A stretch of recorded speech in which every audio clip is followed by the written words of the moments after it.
Okay, looking at the general directions for the final, we can see here important date 5/23. That's 1:30 to 4, so we have a little bit longer to do that than a normal class period. You may not need it. It's really not any longer of a test, really not any different than the midterm in terms of its general structure and what it's demanding of you and so on. So really it's a final exam in the sense of being last. It's not like a big cumulative final. It's not cumulative. It's, as we should know now, just second half material and just from the study guide and so on. So just a second major exam, not cumulative. It is in class, so make sure, just like last time, that you've got the Scantron and also a green book. And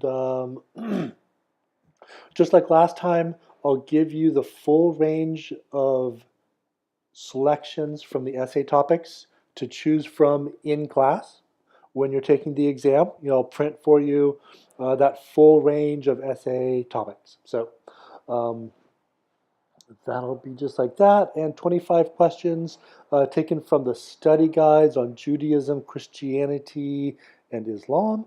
There will be quite a bit of overlap from the quizzes. That's intentional. So if you kind of like diligently work your way through that material, then you should be able to provide yourself a nice knowledge base to meet these multiple choice questions. So that's going to be on your Scantron.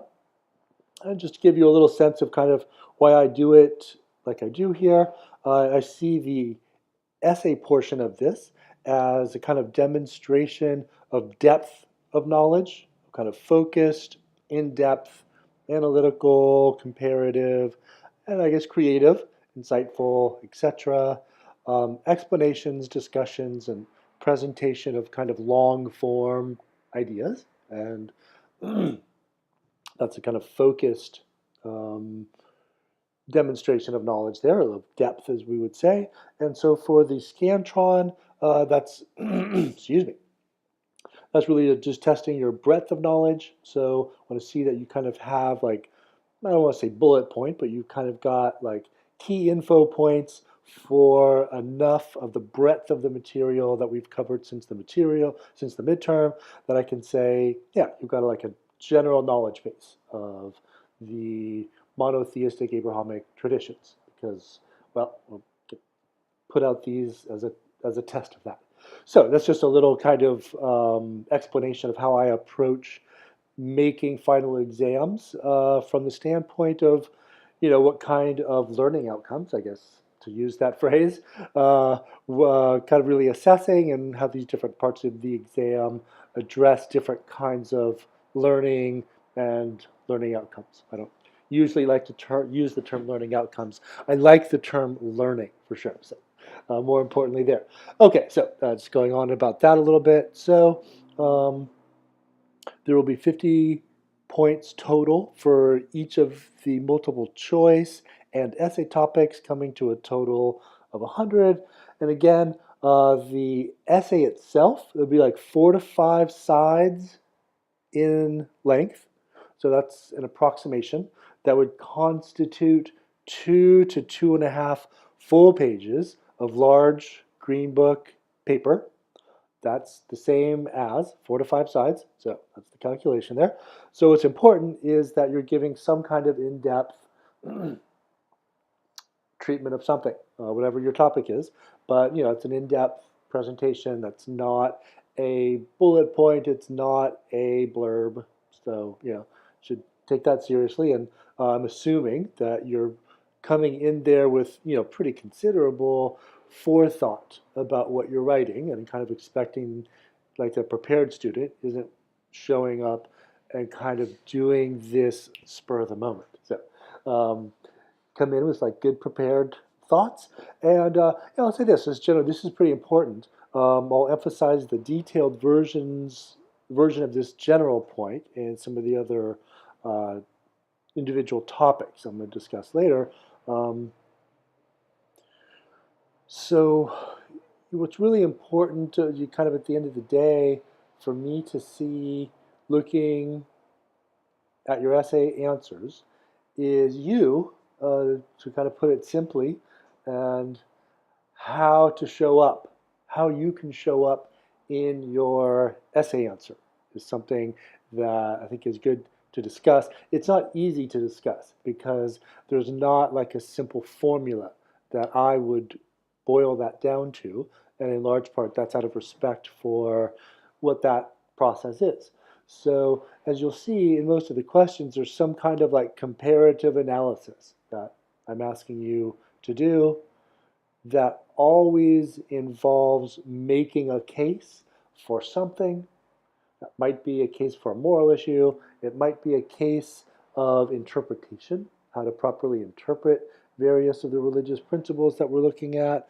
It might be an argument favoring one aspect of one of the religions over one aspect of the other religions that we've looked at that's not, and this is, I think, important, asking for your overall favoritism in a way or support for either of the religions. And this is important that it's really just with respect to some specific aspect that you're comparing them in regards to. And that's important because that's really what I want to see you doing is out of this huge thing that's a religion and another huge thing that's another religion, you can kind of locate a very clear locus of analysis or kind of line of analysis within which to engage in a clear, focused discussion.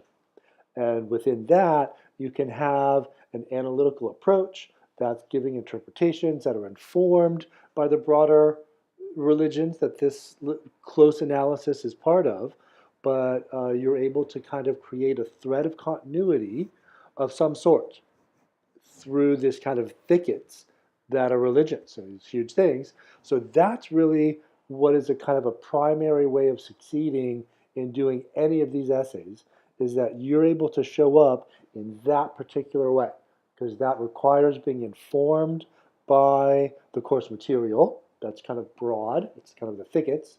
Like, and that's one way of showing up that I can see your discussion all the way through is informed by our class readings.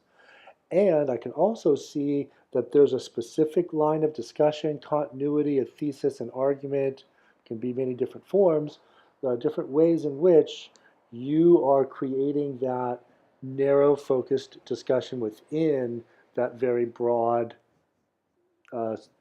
set of ideas.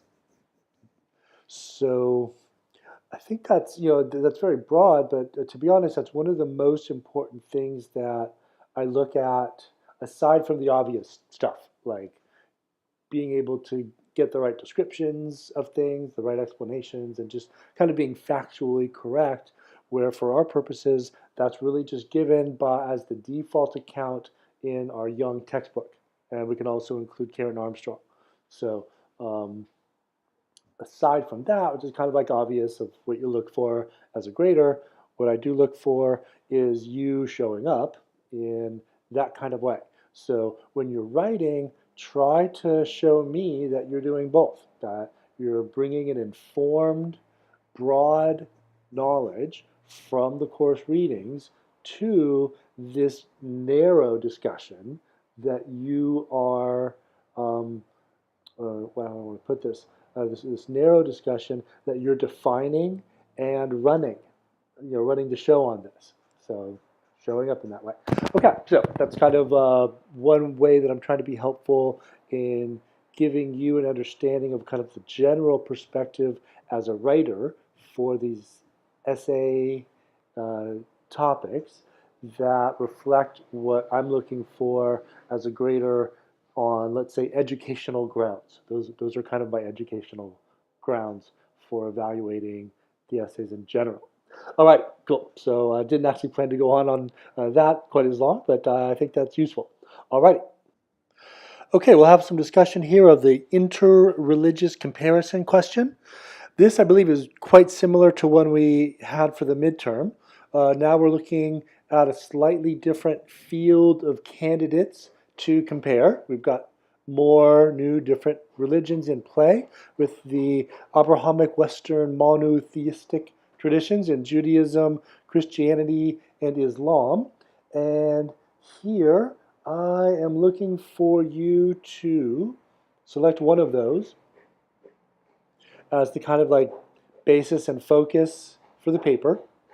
Then the second one is kind of like your contrast case. So there should be a kind of centering of this essay around one of the Western monotheistic traditions that we've covered in the second half, because this is a kind of second half emphasized final. So you can bring in, and it might be particularly interesting to bring in one of the Eastern religions as the comparison case, not as the focus case. So plenty of room to explore connections between basically Eastern religion and Western religions in this question by doing exactly that, having as your kind of focus religion. Of course, this is going to be narrowed down as per the question. We'll get into that in a moment. But in a kind of broad macro level, one of the Western religions is your focus case. So you'll have to think about which one of those you want to choose. That's your choice. And then as the contrast case, one of the Eastern religions, Hinduism, Buddhism, or Taoism. And there's lots of room for pretty cool, interesting comparisons of Eastern religion and Western religion. So if that's something you want to do, you can do that on this question. So on the other hand, this question also affords a closer look at an internal comparison between two Western religions. And that might have more appeal to some people over looking at a kind of Eastern-Western religion comparison. For whatever reason, you might have more interest in a Western to Western comparison. I could think of one reason that isn't particularly partisan to the Western religions as a reason why you might yet prefer that path. There might just be kind of like more essentially kind of scholarly questions about how to understand a particular variable internal to a single tradition that really gets into a certain kind of honed, focused, kind of scholarly questioning about a single thing that people have lots of different interpretations of, and they're all kind of talking about the same texts, but they're having, nitty-gritty debates about what those texts mean.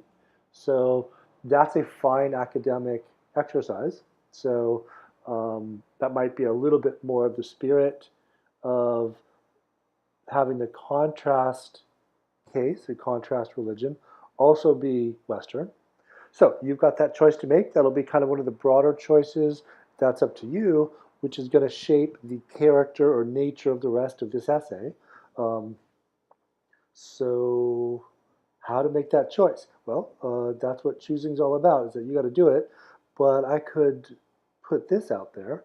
What you might do is kind of like have a couple, possibilities in mind, but really go to the next part here that I'm going to get into and try to see how this goes for maybe a couple different things you're interested in and choose the best of them. This being, compare at least two elements of the respective worldviews of the kind of focus religion and the contrast religion, and argue whether the two religions are fundamentally at odds or in agreement with respect to these elements of their worldview. Okay, so there's kind of a lot being said there. This is really a pretty fundamental, like the main chunk of your essay in large part is this. You're kind of like, this is the kind of the meat and potatoes, like what you're going to kind of, like whatever you're going to make of your essay, you're going to be making it out of these materials. So here I think you could look at like, well, what contrasts set up a nice version of this? Which two religions can I see really are kind of like two worldview variables where I can see some pretty cool, interesting things to discuss coming out of that. Then, even if that's not necessarily what you would have listed as your kind of most interesting pair, at the outset. The fact that comparing things in this way leads to, if you're thinking and your own ideas here, um, interesting worldview comparisons, then that means it's a good thing, at least for this exam. So, I think that's one way to look at which religions to compare is, when you get down to comparing these specific worldview elements, which looks most interesting. And it might be interesting for any number of reasons, but you want to see the ones where, like, oh yeah, I can kind of see how that's going to work well if I compare these two religions. So that might be one kind of guiding thing there. So, there's probably always interesting things to find when you're, at least there's that space of possibilities, plenty of that. When you're comparing things this big and kind of multifaceted, lots of room to find interesting connections. So let's get the kind of details of this. Um, I think of this as kind of like the classic comparative religion question. So um, I'm giving specific instructions for that, which build upon unique features of the Young textbook. So here's how we can kind of see the two aspects of this, the, the two worldview elements, and then later I say draw upon Young's account of human transformation in response to perceived ultimacy in chapter 1, make the same kind of argument with respect to the broader understanding of human transformation and spirituality involved in the two religions you have selected. Wow, that's kind of a lot. So let me say, what does that mean in a more simple way? I think something like this. Here's a lot of like kind of informational type explanation of two religions that you're going to provide through these two elements of their respective worldviews. So at this point, you're going back to the chapter, you're looking at that part of the chapter that discusses worldviews, and you're looking, comparing that with the worldview discussion for the other religions, and there's going to be a lot of information that it's kind of succinctly presented there, but it's kind of like information rich at this point. Important because these are essential features of these two religions, and there's going to be a lot to say. So you're going to have to figure out how to kind of edit and synthesize what there is to say in comparing these two different worldview elements, because this is just setting the stage for more to discuss. But so you want to do that well, which is concisely but informatively, drawing out salient, important, interesting aspects in the comparison. Then I kind of even draw the narrative kind of like this. Having said all this, what does this really tell us about the basic idea of religion as human transformation in response to perceived ultimacy, which Young lays down as the definition of religion? All of this information that we're kind of like comparing and getting into all this stuff, bring it down to like, well, what view of human transformation or what aspect of human transformation? Say this, because you're only looking at an aspect of the worldview. What aspect of human transformation do these aspects of the worldview really bring out? So here we're not looking at something different, we're looking at it from a different perspective. Let's now look at this worldview element comparison that I just gave up here, that's kind of chock full of information. Now bring a different perspective on that very same thing. Let's look at that, which we just discussed, from the point of view of human transformation. What's that issue? What are we talking about? It probably wouldn't be the whole story of human transformation that's really being discussed in your earlier discussion of the worldview elements, because it's just part of the worldview. So actually one, I think, nice and I think pretty challenging thing to do, potentially pretty insightful and also academically good at the same time, is being able to kind of really line up, well, this, let's say the worldview element of human nature, usually kind of a lot of action there, so to speak, because a lot of things will depend on, what view of human nature you ultimately take. So let's say we went over to that column of the worldview of Buddhism and Christianity or something, and we looked at how they differ. I think actually a lot of differences there, it seems, on the self. I'm sure that we can find some things about the self that they would kind of agree on, but definitely plenty to disagree on in terms of the kind of standard idea of a Christian soul and the Buddhist conception of anatta, no self. So now, interesting question. If we're kind of working with these fundamentally different um, conceptions of the self at the level of the worldview, and you'll have kind of gone on to explain this a good bit.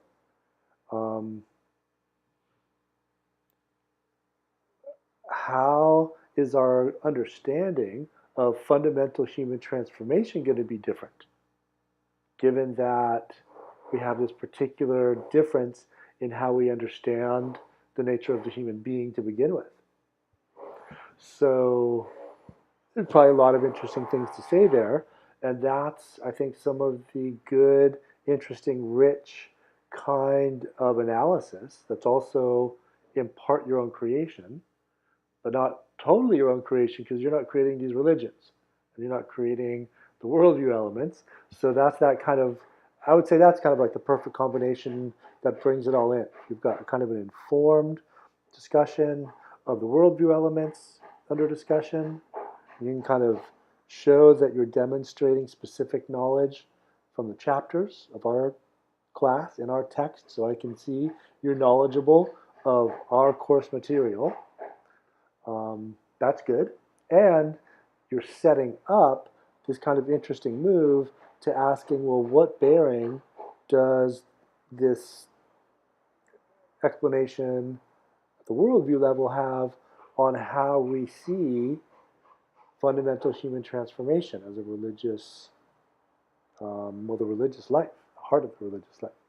So there's lots of different ways of doing that, but that's a good thing to do in your essay. So let me get back to looking at some of the details here and see if there's anything else to bring in. So here's an example of where we might be likely to find some fruitful worldview comparisons that set up, I think, a nice second part and kind of rest of the essay. If you think about, I'm kind of speculating here, but just think about the human nature worldview element, and let's say, just to use the things I was using before, like say Buddhism and Christianity, see probably pretty differences, solid differences there. Another interesting worldview element to pair that up with, because the question asks for at least two elements of the respective worldviews. Actually, it says at least two elements of the respective worldviews. It's probably best to leave it to two, and you might sprinkle a little discussion of more than two, but we want this to be focused. So here, think about this. The second worldview element as means of transformation.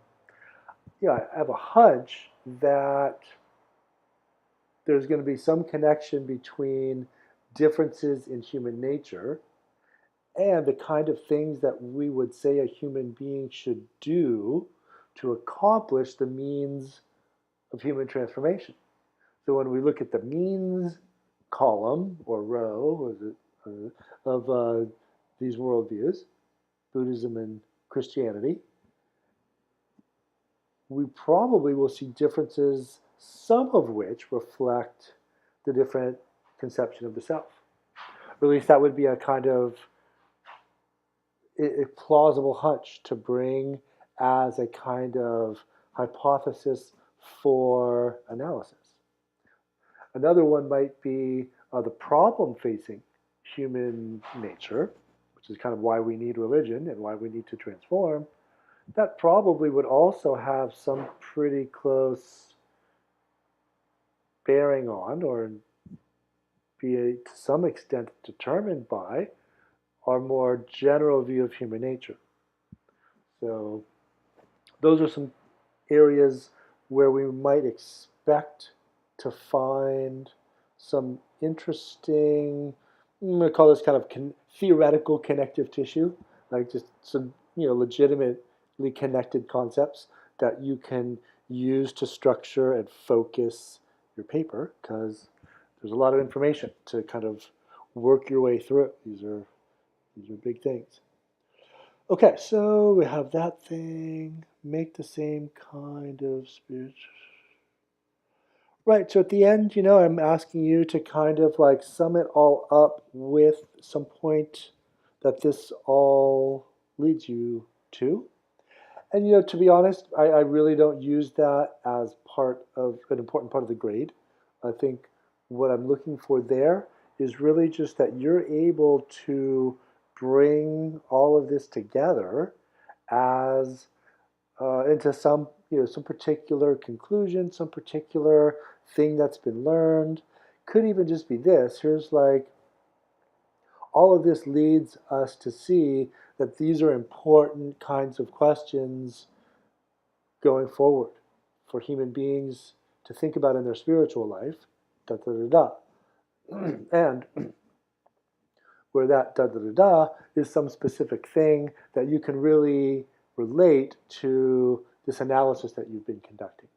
So that's really just to see that there's some kind of cohesion between whatever you say at the end and what you've been saying at the beginning, such that you can really see how what you're saying at the end kind of follows from, suggested by, supported by in some way what came before it. So it's just kind of like a obvious-ish kind of thing about essay writing, and not grading you really on specifically content of what you have to say there so much.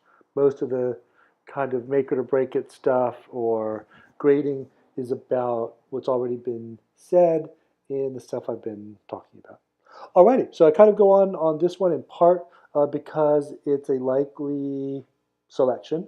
It's a kind of classic comparative religion question, and there you go.